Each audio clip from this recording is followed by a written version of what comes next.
नमस्कार, मैं राशि। आप देख रहे हैं सी न्यूज़ भारत। वक्त हो चुका है यूपी बुलेटिन का। इस यूपी बुलेटिन में बात होगी आगरा की, जहां 101 कलश यात्राओं के साथ शुरू हुई भागवत कथा, और दिखाएंगे फर्रुखाबाद में कैसे पॉलिटेक्निक में स्टूडेंट को अनुपस्थित दिखाकर किया गया फेल। साथ ही चर्चा करेंगे प्रतापगढ़ की, जहां किशोरी से रेप के आरोपी को मुठभेड़ में लगी गोली। ऐसी तमाम खबरों पर करेंगे विस्तार से चर्चा।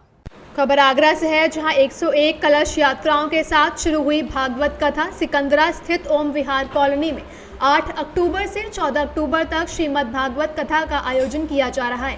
कार्यक्रम संचालक दिनेश शर्मा एवं हेमंत शर्मा ने बताया कि श्याम सुंदर शास्त्री जी के मुख से 7 दिन तक यह कार्यक्रम चलेगा और इसकी शुरुआत 101 महिलाओं द्वारा कलश यात्रा कर की गई। कॉलोनी में आज गठबंधन के पास ओम विहार कॉलोनी में 101 कलश यात्रा का आयोजन किया गया है। मेरा सभी क्षेत्रवासियों से निवेदन है कि कथा में श्याम सुंदर आचार्य जी जो महान विद्वान कथावाचक हैं, उनके द्वारा श्रवण करें और कथा का लाभ उठाएं।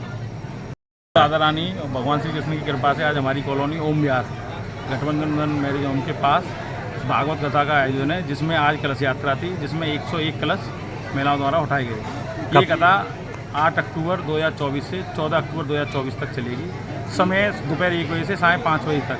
मैं सभी क्षेत्रीय जनता से हाथ जोड़ के निवेदन करता हूँ, ज़्यादा से ज़्यादा लोग आएँ, कथा का श्रवण करें और अपने सौभाग्य को जगाएं। आगरा से सी न्यूज़ संवाददाता पुष्पेंद्र चौधरी की रिपोर्ट। खबर फर्रुखाबाद से है, जहां पॉलिटेक्निक के कई ट्रेड में पढ़ रहे सैकड़ों छात्रों को अनुपस्थित दिखाकर पॉलिटेक्निक प्रशासन ने फेल कर दिया है। उसको लेकर छात्रों में आक्रोश भर गया है और वह अपने ट्रेडों से बाहर निकलकर मुख्य गेट पर आकर एकजुट होकर प्रशासनिक अधिकारियों के खिलाफ जोरदार प्रदर्शन किया। प्रदर्शन कर रहे छात्रों ने कहा कि पॉलिटेक्निक में बनी लाइफ बिल्कुल खराब है, जिसमें किसी भी तरीके का उपकरण सही नहीं है, जिस कारण प्रैक्टिकल करना भी मुश्किल होता है। छात्रों ने कहा कि आधा दर्जन से ऐसे छात्र हैं जो प्रतिदिन आते थे, उसके बावजूद भी उन्हें अनुपस्थित दिखाकर रिजल्ट में 0 दे दिया है, जिससे छात्राओं में आक्रोश दिखाई दिया। छात्र छात्राओं का कहना था कि जब तक हम लोगों के रिजल्ट शीट सही नहीं हो जाएंगी, तब तक हम लोगों का प्रदर्शन जारी रहेगा और हम लोग किसी भी कक्षा में नहीं बैठेंगे, बल्कि जिलाधिकारी को पॉलिटेक्निक प्रशासन के अंडर गाड़ी की इस अत्याचार की शिकायत की जाएगी। क्या नाम है आपका? नाम दीपिका सोलंकी। किस चीज़ को लेकर धरना दे रही हैं आप लोग? मेरी एफएमपी में बैक आई है, सारी लड़कियों की एक ही में बैक आई है। मैंने अपने एचओडी से बोला था कि मतलब एफएमपी में बैक क्यों आई है, तो वो हमसे बोले कि ये टेक्निकल सब्जेक्ट है। हमने 3 सब्जेक्ट निकाल लिए, तीनों में मेरे अच्छे नंबर आए। साला एक ही सब्जेक्ट हमारे लिए टेक्निकल था, जिसमें हम पास नहीं हुए। प्रिंसिपल को वगैरह शिकायत किया? प्रिंसिपल ने बोला रीचेक डालो। पहले ये बताओ, अगर 500 रुपए नहीं, अगर 500 रुपए लेके रीचेक, 500 रुपए लेके हमें पास करना था। एक मिनट शांत हो जाओ। अगर 500 रुपए लेके हमें पास करना होता है तो पहले ही बोल दिया करो ना। हम जब पेपर लिखते हैं उसी में 500 रुपए रख दिया करेंगे। तो नहीं, क्या पैसे की मांग कर रहे हैं? पैसे की मांग कर रहे हैं।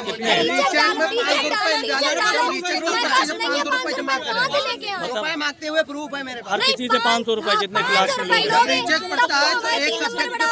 हम 17 नंबर पे हम पास होंगे। कॉपी तुमने गलत चेक की है, ना कि हमने गलत चेक की है। गलती तुम्हारी है, ना कि हमारी है। हम क्यों दे 500 रुपए? एक सब्जेक्ट के 500 रुपए मांग रहे हैं। 500 रुपए सारे बच्चे देंगे, सोचो सरकार। और ये बताओ, जिनके माँ बाप लेबरी कर रहे हैं वो 500 रुपए एक सब्जेक्ट से कहाँ लाए? नहीं, पैसे की मांग किसने की है? ये वहाँ के आप दोबारा चेक कराओगे तो एक सब्जेक्ट के 500 रुपए जमा होते हैं, और आपके 3 सब्जेक्ट में बैक है तो 1500 रुपए ये होगा। एक दिन की लेबरी मिलती है 300 रुपए। 300 रुपए में उस आदमी को आप लोगों ने पैसे अभी तक दिए हैं? कई बार दे चुके ये हैं। नहीं, ये 2 साल से हम लोग करते आ रहे हैं, हर साल बैक आती है। नहीं, पैसा कौन ले रहा है आप लोगों से? ये बोर्ड में जाता है 100 रुपए रीचेक में। अच्छा, रीचेक में जाता है, रीचेक में जाता रीचेक है। में कापी द्वारा चेक और कापी चेक होती नहीं। कैसे कापी चेक होती है? वही नंबर चढ़ के आए, जो नंबर अभी है वही नंबर द्वारा सेंड करके आएंगे, कमाल कर दिए जाएंगे। ठीक है, इसने रीचेक डाला, ये रीचेक में भी पास नहीं हुई, तब भी इसने बैक पेपर भी दिया। इसके उसमें भी 14 आए और पहले भी 14 थे, अब भी 14 आए हैं। अब ये रीचेक डालेगी तो क्या फायदा है? पैसा देगी तो हो जाएगा। पैसा कितना दिया आपने? 500 रुपए रीचेक भी दिए, 250 रुपए बैक पेपर गया। किसने लिया? सर ने लिया था, कौन HOD ने। क्या नाम है?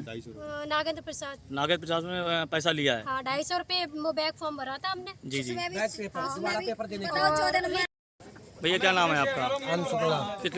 किस बात को लेकर धरना दे रहे हैं आप लोग? सर हम लोग कॉपी में नंबर नहीं लिख रहे हैं तब भी जीरो हो रहा है, अब्सेंट आ रही, पेपर दे रहे हैं तो अब्सेंट क्यों आ रही है और फेल क्यों हो रहा है, सब सब्जेक्ट में फेल क्यों किए जा रहे हैं, और एक सब्जेक्ट में सभी बच्चों के अब्सेंट क्यों है, पूरे क्लास में और रीचे के लिए 500 रुपए दें। चालू हम लोग बीटीयू पे कापी मांग रहे हैं, बीटीयू पे कापी नहीं दिखा रही है और कह रही है कि भाई पढ़ोगे नहीं फेल हो जाओगे। अच्छा ये आप ये बताइए कॉलेज में 60% बच्चा फेल हो रहा है, कॉलेज में 60% बच्चा ऐसा जो पढ़ता नहीं है। सिर्फ एक क्लास में सिर्फ 10 बच्चे ऐसे हैं जो फ्रेश पास हो रहे हैं, सबके 1-2 सब्जेक्ट में बैक लगी। कारण क्या है इसका? भाई कोई तो कारण बताए। प्रिंसिपल से कह रहे, प्रिंसिपल कह रहे हमें नहीं पता। भाई प्रिंसिपल पद पे ये क्यों बैठे हुए हैं? इसका कारण क्या है इनका? जीरो नंबर आ रहा है। भैया आप लैब में चलिए, लैब की हालत देख लीजिए, कॉलेज की क्या लैब की हालत है। आपने किसी लोगों को शिकायत की वगैरह की? बस शिकायत किससे करें? प्रिंसिपल से शिकायत करेंगे ना हम अब्सेंट की शिकायत प्रिंसिपल से करेंगे ना। 15 दिन रुक जाओ, 15 दिन तक वेट करें, फिर हम 15 दिन पढ़े किस क्लास में? सेकंड ईयर पढ़े, थर्ड ईयर में पढ़े। मान लो अभी थर्ड ईयर पढ़ रहे हैं, फिर हम फेल हो सेकंड ईयर पहुंच जाएंगे, फिर हम सेकंड ईयर फिर फेल हो जाएंगे। आप करेंगे आप लोग? अब हम ये करेंगे, अभी धरना दे रहे हैं, हमारा जो ज्ञापन है वो बीटीयूपी तक भेजा जाए, हमारी बात पूरी सुनी जाए। तो फ्री में होनी चाहिए। रीचेक का 500 रुपए लग रहा है, अगर 100 बच्चों का एवरेज लगाया तो रीचेक का 50,000 रुपए बीटीयू में पहुंच रहा है। इस हिसाब से लगभग 250 तक बच्चे ऐसे हैं जो फेल हैं, जिनके बैक लगी, सब रीचेक भरेंगे। इस हिसाब से तो बीटीयू पे माला माल हो रही है। फिर आपने जिलाधिकारी को शिकायत की इसकी? किसी को नहीं की है। तो क्या आप लोग जिलाधिकारी पास पहुंचेंगे? यहाँ से अगर ये प्रिंसिपल सर नहीं सुनते तो हम लोग वहीं जाएंगे, सीधा बोर्ड तक जाएंगे। बीटीयू और मांग नहीं पूरी हुई तो अगर मांग पूरी नहीं हुई तो कहना है कि हमारी एब्सेंट क्यों आ रही है, हम पेपर दे रहे हैं, पेपर देने के बाद एब्सेंट आ रहे हैं। प्रिंसिपल क्या कह रहे हैं इस चीज को? कुछ प्रिंसिपल क्या करो, 15 दिन क्या करें, 15 दिन तक वेट करें, फिर से पेपर है हमारे। जीरो आने का क्या कारण है? जीरो नंबर क्या आने का कारण है? आपको समझिए, मैथ में अगर एक सूत्र भी लिखा जाता है उसका भी 1 नंबर मिलता है। मैथ में जीरो। कोई भी बच्चा अगर कुछ भी लिखेगा तो 1-2 नंबर मिल ही सकते हैं, लेकिन जीरो क्यों? अभी ऐसे अभी हम रीचेक भरेंगे, हमारे अगर 8 नंबर हैं, अभी हम रीचेक भरेंगे, रीचेक में पास हो जाएंगे। क्या कारण है? पहले का भी हिसाब से क्यों नहीं चेक करते कि पहले पास हो जाए? 500 रुपए लेने के बाद पास क्यों कर रहे हैं? अच्छा, पैसा लेने के बाद पास कर रहे हैं। पैसा नहीं देगा तो पास नहीं होगा। पैसा नहीं देंगे, रीचेक ही नहीं पड़ेगा दोबारा। 16 नंबर के जीरो हो रहे हैं, रीचेक 16 नंबर है कॉपी में, हो जा रहा है रीचेक में 500 रीचेक में जीरो हो जाए। इनके पिछले 9 नंबर थे, रीचेक डाली जीरो हो गया, जीरो हो गया। और लिख के आगे कॉपी नंबर लिखा, नंबर लिखा तो ये चीज पहले ही देख लेते ना। पहले भी 9 नंबर क्यों दिए? हमारे पिछले 15 थे, हमने रीचेक डाली 23 हो गया। पहले ही काफी सही चेक करते तो प्रिंसिपल अब भी सुनते नहीं, कुछ नहीं अपडेट दे रहे हैं। अभी बाहर आएंगे, कहेंगे अंदर जाओ बस। फर्रुखाबाद से सीनियर संवाददाता आदेश की रिपोर्ट। खबर कौशाम्बी से है, जहां मिशन शक्ति के तहत कौशाम्बी में कक्षा 9 की छात्रा को 2 घंटे का डीएम बनाया गया। जिलाधिकारी के चेयर पर बैठकर काजल ने जन सुनवाई करते हुए समस्याओं का निस्तारण किया। इस दौरान डीएम मधुसूदन हुल्गी काजल के आदेश का अनुपालन कराते दिखे, बाकी अफसर भी बगल में कुर्सी लगाकर बैठे रहे। डीएम मधुसूदन हुल्गी के मुताबिक नवरात्रि के खास पर्व पर नारी शक्ति में आत्मविश्वास पैदा करने के लिए यह कदम उठाया गया। डीएम की कुर्सी पर बैठी काजल भविष्य में आईपीएस बनने का सपना संजोए है। ये मिशन शक्ति कार्यक्रम का एक हिस्सा है, जहाँ पे हम लोग हमारे जो गवर्नमेंट स्कूल्स के केजीबी के बच्चे हैं उनको एक अवसर देते हैं, इतने बड़े ऑफिस में बैठ के लोगों की शिकायत सुने और ग्रास रूट ज़मीनी स्तर के समस्याओं को समझे और आगे बढ़कर उनको सॉल्व करने की पूरी क्षमता रखें। इसी अनुरूप हमने आज काजल नाम की एक छोटी लड़की है, 9th स्टैंडर्ड में पढ़ती है, केजीबी में पढ़ती है सिरातू में, उसको आज बुलाया था और उन्होंने सुबह 10 बजे से लेकर अभी 11:30 बजे तक 1.5-2 घंटे तक अभी यहाँ बैठ के जन सुनवाई किया, लोगों की शिकायत सुनी, बहुत सारी शिकायत सुनी, जैसे कि विकास संबंधित थे, कुछ थाना से रिलेटेड थे, कुछ लैंड रिलेटेड मैटर्स थे, कुछ एक छोटा बच्चा आया था उसका तो निवास और जाति प्रमाण पत्र का भी मैटर था। तो इन सब के ऊपर उन्होंने हमसे पूछा भी, हमने उनसे समझाया भी कैसे समस्या को सुलझाया जा सकता है और कैसे हम लोग आम जनमानस का सहयोग कर सकते हैं इस कुर्सी पर बैठ के। मेरा नाम काजल है, बहुत सी समस्या आई है। एक बच्चा भी आया था जिसका निवास प्रमाण पत्र नहीं बना था, तो उसका भी संविधान ढूंढ है और बहुत सी आई है। कौशाम्बी से सीनियर संवाददाता इम्तियाज अहमद की रिपोर्ट। खबर लखीमपुर से है, जहां लखीमपुर खीरी में सदर कोतवाली क्षेत्र की सीतापुर लखीमपुर नेशनल हाईवे पर उस वक्त दर्दनाक हादसा हो गया जब सामने से आ रही सवारियों से भरी तेज रफ्तार बस में बाइक सवार को टक्कर मार दी। बस की टक्कर में एक बाइक सवार की मौके पर दर्दनाक मौत हो गई तो वहीं दूसरे ने अस्पताल में दम तोड़ दिया। घटना के बाद मौके पर भीड़ आक्रोशित हो गई। आक्रोशित भीड़ ने पथराव शुरू किया तो वहीं बस को आग के हवाले कर दिया। मौके पर सीओ सदर रमेश तिवारी, सदर एसडीएम अश्विनी कुमार भारी पुलिस फोर्स के साथ मौके पर पहुंचकर भीड़ को काबू किया तो वहीं सूचना पर पहुंची फायर ब्रिगेड की गाड़ियों ने कड़ी मशक्कत के बाद बस में लगी आग पर काबू पाया। घटना पुलिस अधीक्षक गणेश प्रसाद साहा, अपर पुलिस अधीक्षक पवन कुमार गौतम भी मौके पर पहुंचे। घटनास्थल पर आग के हवाले की गई बस पर काबू पाने के बाद बस को हाईवे से हटवाने के बाद हाईवे को चालू करवाया गया। यहाँ पे सूचना मिली थी कि एक बाइक पे सवार होकर लोग आ रहे थे, 2 व्यक्ति, और उसमें बस से टक्कर हो गई थी और उसमें अभी एक की पुष्टि हुई है मृत्यु की, दूसरा व्यक्ति घायल है जिसको अस्पताल भेजा गया है। उसके बारे में अभी पूरी सूचना नहीं मिल पाई है और सामान्य है। फायर ब्रिगेड वगैरह, एम्बुलेंस सारी समय से पहुंच गई थी और हम लोगों ने आग पे काबू पा लिया था और सारी चीजें सामान्य हैं। बस में आग लग गई थी जिसका काफी नुकसान हुआ है। बस तो खाली थी, बस में कोई प्रॉब्लम नहीं थी। क्या जानकारी मिली थी? देखिए, रोडवेज की बस आ रही थी यहाँ पर और बाइक पे बता रहे हैं कि 2 व्यक्ति लड़के सवार थे और रास्ता क्रॉस कर रहा था, उसमें एक्सीडेंट हुआ है। एक्सीडेंट में एक की मौत हो गई है, एक को जिला हॉस्पिटल सीरियस हालत में भर्ती कराया गया है। इसके बाद कुछ लोग आक्रोशित होकर, कुछ जो समूह में थे, उन्होंने बस में आग लगा दी गई।